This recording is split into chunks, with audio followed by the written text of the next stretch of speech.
How to remove unnecessary parts from your videos using your CapCut mobile app. So hello guys, in this quick video I will tell you how you guys can do that. So for that, simply open CapCut app. After that, click on new project. Now import the video, simply select the video. After that, click on add.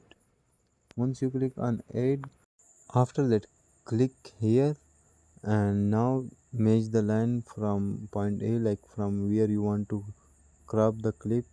And once you match the line, after that click on clip like here. After that, go to point B and match the line with point B, and do the same, like click on split. Once you click on split, after that click here. Once you click here, now you will see delete and other options. Simply click on delete. Once you guys click on delete, that unnecessary part will be deleted. Thanks for watching.